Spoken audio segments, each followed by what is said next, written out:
अस्सलाम वालेकुम, welcome back to ज़ारा's kitchen. तो आज मैं लेके आई हूँ पालक गोश्त की रेसिपी। ये बहुत ही मज़ेदार रेडी होता है और इस पालक का टेक्सचर भी बहुत अच्छा है और इसका टेस्ट भी बहुत ही मज़े का आएगा। तो आप लोग ये ज़रूर ट्राई कीजिएगा। तो चलें करते हैं रेसिपी को स्टार्ट। हाफ़ कप मैंने ऑयल लिया है, इसके अंदर 2 मीडियम साइज़ के प्याज मैंने कट करके ऐड किए हैं। प्याज को हमने ब्राउन नहीं करना, जस्ट लाइट गोल्डन होगा तो मैं इसके अंदर कुछ खड़े मसाले ऐड करूँगी। खड़े मसालों में 2 अदद बड़ी इलायची डालूँगी, 1 इंच का टुकड़ा दालचीनी का और 3 से 4 लौंग और 4-5 दाने काली मिर्चों के और 1 तेज़पत्ता ऐड करूँगी। बड़ी इलायची जो है वो गोश्त की स्मेल को ख़त्म करेगी और तेज़पत्ता जो है वो बहुत ही खुशबू पैदा करेगा और बाकी लौंग और काली मिर्चें एक बहुत मज़ेदार इसको टेस्ट देंगी। तो इन मसालों को मैं 2 से 3 मिनट के लिए प्याज के साथ पका लूँगी। फिर इसके बाद मैं इसके अंदर ऐड करूँगी गोश्त। 750 ग्राम मैंने गोश्त लिया है, बीफ मैंने लिया है। आप चाहे तो मटन भी यूज़ कर सकते हैं और चाहे तो चिकन भी यूज़ कर सकते हैं। तो गोश्त को मैं 10 मिनट के लिए कुक करूँगी प्याज के साथ। यहाँ पे ये कुकिंग करना बहुत ज़रूरी है, इसी से जो है वो गोश्त की स्मेल भी ख़त्म होगी और एक बहुत ही मज़ेदार किस्म का टेस्ट भी डेवलप होगा और खुशबू भी बहुत मज़े की हो जाएगी। तो 10 से 12 मिनट गुजर चुके हैं। अब मैंने इसके अंदर ऐड कर दिया है 2 टेबलस्पून अदरक लहसुन का पेस्ट। इसको भी मैं 4 से 5 मिनट के लिए कुक करूँगी गोश्त के साथ अच्छे से, ताकि जो अदरक लहसुन का कच्चापन है वो बिल्कुल ख़त्म हो जाए।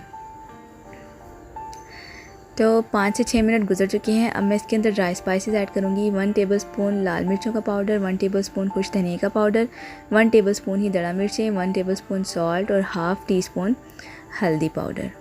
इन सारे मसालों को 2 से 3 मिनट के लिए मैं कुक करूँगी। अगर अभी तक रेसिपी को लाइक नहीं किया तो प्लीज़ लाइक कर दीजिए और हो सके तो चैनल को सब्सक्राइब भी कर दीजिए।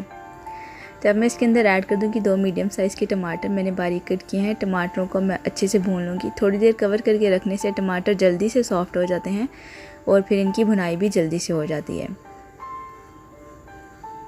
तो मसाला हमारा बहुत अच्छे से भून के रेडी हो चुका है। अब मैं इसके अंदर ऐड कर दूँगी 3 गिलास पानी। तो मैं इसको कवर करके गोश्त के गल जाने तक कुक करूँगी।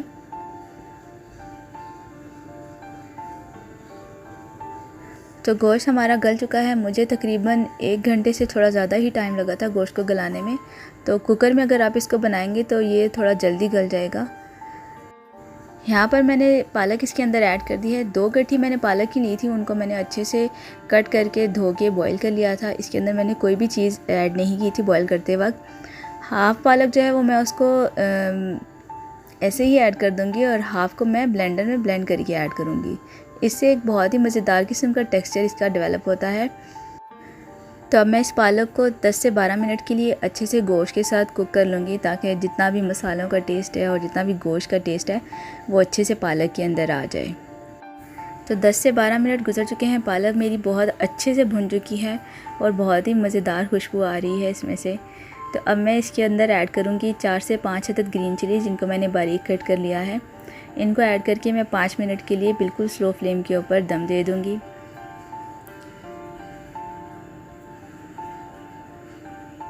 तो मज़ेदार पालक गोश्त बन के रेडी है। ये देखने में भी बहुत मज़ेदार है और खाने में भी बहुत ही मज़ेदार है। तो आप लोग इस रेसिपी को ज़रूर ट्राई कीजिएगा और मुझे कमेंट करके बताइएगा कि आपको मेरी रेसिपी कैसी लगी। फिर मिलते हैं एक नई रेसिपी के साथ। तब तक के लिए अपना बहुत सारा ख्याल रखिएगा। अल्लाह हाफ़िज़।